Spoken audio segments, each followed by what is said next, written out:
जब तक अमित जी के घर से आ रही हूँ बगल से एक बार नहीं सुनो, पहले मैं वो डांस देखूंगी, उसके बाद एक जो आप करते हो ए छोटे बाबा सब बेलूरे बड़ा का थोड़ा हटिए आप। फरमाइश भाई यहाँ एक बार शिवानी का डांस हम देखना चाहेंगे।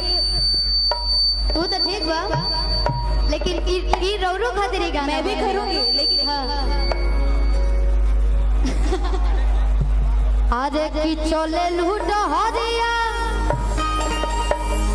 तो नदी बीच नैया हिलोर मारे, लेकिन एकरे कमर में सर होत नहीं।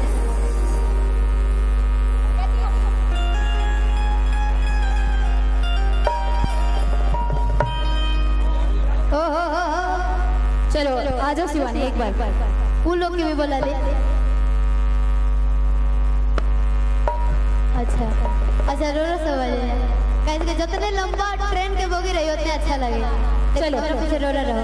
आ जाओ कैमरामैन फोकस करिएगा आप लोग, है ना? कमर पे चलो आई जा लाइन लगाई जा, जब वो वाला देखे तो लाइन लगा। अरे जिया करे जिया इधर है ना, करो चलो तनी इनका पीछे रोड़ा हो जाए। अगर अच्छा लगे तो ताली जरूर बजाएगा। कहे का बका आज की चले लूटा हरिया तो नदी बीच नैया हिलोर मारे,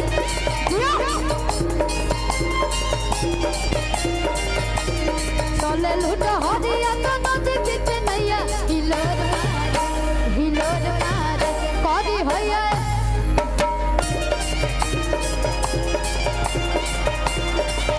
करी होया करी हिलोर मारे।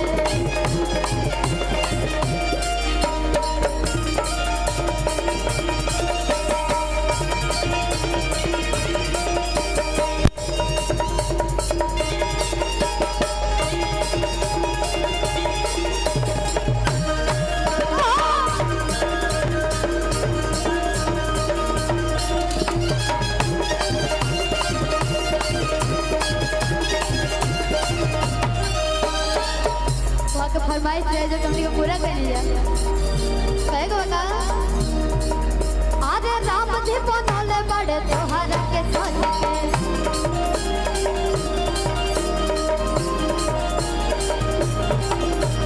दिल सुघराई बड़े पोरे पोरे धर के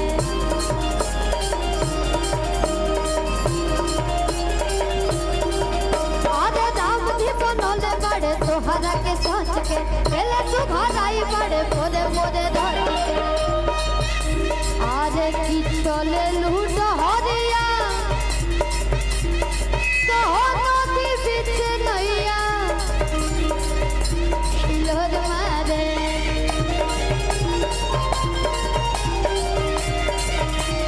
चले लूट हरिया तो नदी बीच नैया हिलोर मारे करी होया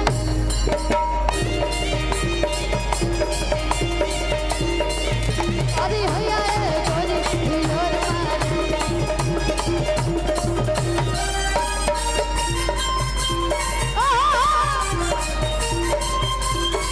क्या बात है।